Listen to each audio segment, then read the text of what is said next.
Hello, I would like to present a case of viral sialadenitis in an immunized patient. Introduction. Mumps remains a preventable disease with the MMR vaccine in early childhood.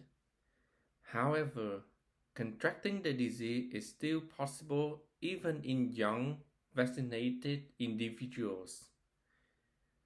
It typically presents as unilateral swelling and painful parotitis as shown on the right side. But it can be bilateral and involve other glands. Case report. A 33-year-old woman presented to the local ED several times for abrupt onset jaw tenderness and swelling that progressed to diffuse facial swelling. She was offered a brief course of clindamycin and a single dose of dexamethasone IM without improvement in her symptoms. Her symptoms persisted for several days and then progressed to dysphagia, pharyngitis, and hoarseness, which prompted her return to the ED. She was then admitted to the ICU. She denied any current or prior fevers, chills, stridor, dyspnea, or drooling.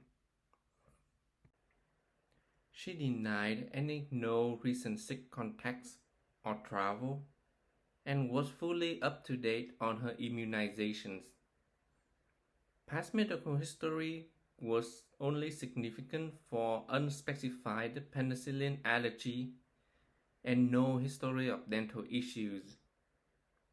No family history of autoimmune condition. Objective finding. On physical examination, the patient had severe cervical lymphadenopathy, induration of the neck, diffusely swollen parotid and submandibular glands. Oropharynx and epiglottis were unable to visualize due to the swelling. ENT was consulted, and flexible laryngoscopy revealed only mild edema of the epiglottis. Hospital course.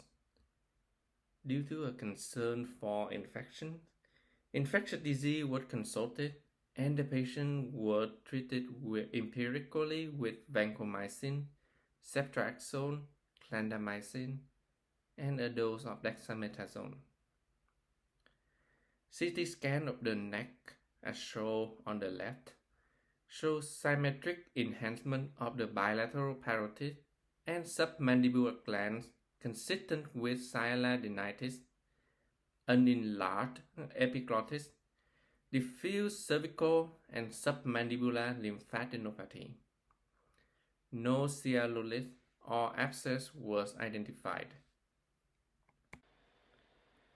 Given the bilateral nature of her sialadenitis and the lack of sialolith or abscess visible on imaging, empiric antibiotics were eventually stopped.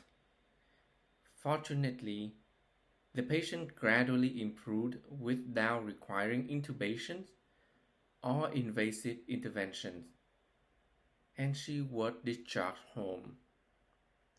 HIV testing, mum viral culture, respiratory pathogen panel, rapid group A strep screen, CMV PCR, and EBV PCR testing were negative.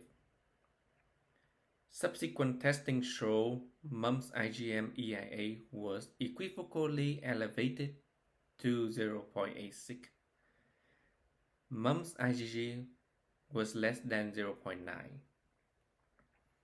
The health department was notified, but no community outbreaks were identified during this time frame. Discussion.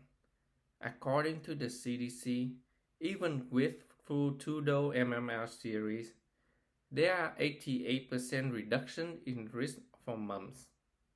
According to several studies, approximately 10% to 17% of vaccinated young adults were seronegative for mumps. In a review by Yang et al., as shown on the right, illustrated the waning of immunity over age in vaccination-preventable disease, including measles and mumps.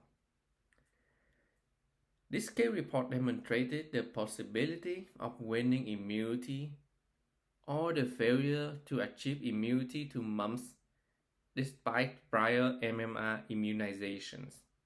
Therefore, physicians should maintain a high suspicion for mumps in patients with bilateral parotitis.